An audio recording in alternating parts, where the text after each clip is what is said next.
The ANC will be celebrating its 110th anniversary in Limpopo on Saturday.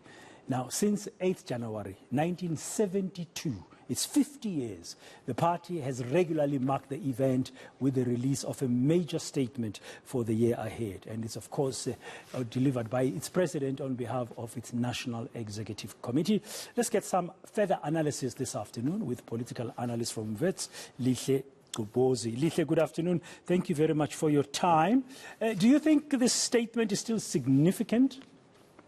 Good afternoon, Dan, and thank you so much for having me, and also good afternoon to your viewers. The January 8th statement, I think, will always hold much cultural relevance and resonance, not just only for the ANC as a party, but I also think for ANC supporters and also as well for the electorate.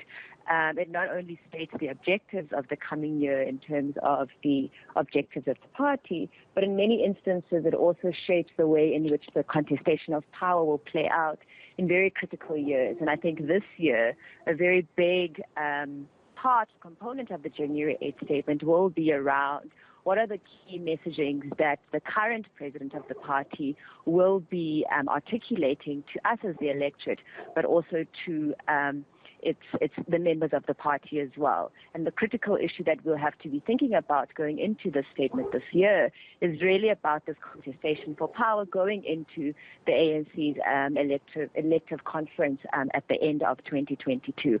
So it's not just about the party declaring its key objectives and activities for the year and the challenges of the party, but it also speaks to the ways in which we will see the unfolding of the contestation for power. And I think a lot of people are looking out keenly to see in what ways will the current president be able to speak to him being able to retain his power as the head of the party, but also in many ways will he be able to speak to the confidence of the citizenship at large, to be able then to allow them to think through in a bit more detail about what their decision will be when it's time to go to the ballot when the national elections roll out in a few years from now. So this is a very critical statement that I think for Cyril Ramaphosa this year, and we're really all looking quite keenly to see, apart from the challenges that the country is facing and the different ways in which the ANC is wanting to address those in the next coming years, will he also be able to retain his seat as the president of the party, and by implication then will he be able to cement himself in a second term as being the president of the republic. It's a 110th anniversary. When the very first January 8th statement was made 50 years ago, O.R. Tambo delivered it. The ANC was marking its 60th anniversary. So 50 years on, the party is not the same that it was 5 decades ago. One, it's now in power. It's been in power for the last 27 years. Two, it's beset with endemic corruption, with the state capture report just coming up. It's part one. We are all seized with it, still making headlines. Three, it's just suffered a bruised nose in the local government elections. Four, it's factionalized like nobody's business. Five, it's got a suspended Secretary General. For the first time in its 110th history, it does not have a sitting Secretary General. Ace Magashule is facing fraud charges. Surely under this context, the party, people will find it very hard to trust any message coming out of its statement on Saturday.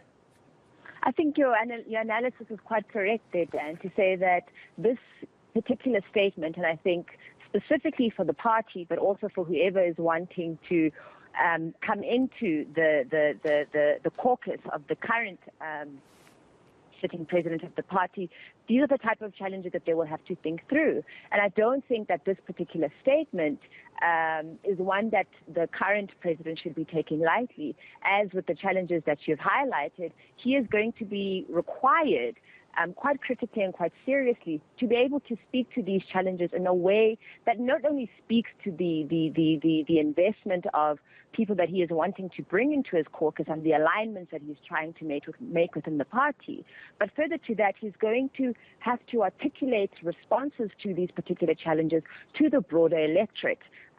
You and myself as the voter and as a citizen will the president be able to strategically think through and present quite critical resolutions to these particular issues that you have highlighted and outlined that are facing the party? And so I think that this particular year for the ANC and for the current president of the Republic and the president of the party is quite critical in him being able to cement not only himself, but to inspire some sort of trust and confidence within the ANC itself, but also the confidence of the voter and the electorate and those of us who and those of the population who actually did not vote in the elections last year. And will he then be able to bring those people back within the electorate in a way that they'll be able to make use of the ballot in a way that is for the ANC? And if he is not able to do that, not only with this particular statement, but when SONA comes up, and as well, of course, with the elective conference beyond the contestation of power, he's going to have to make some critical pronouncements.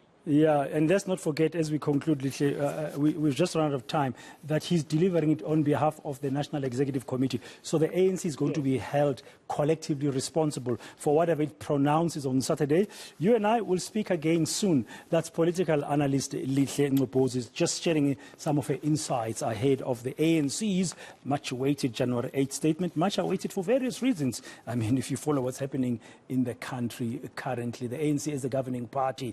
Many people saying it's really, really battling to stay united.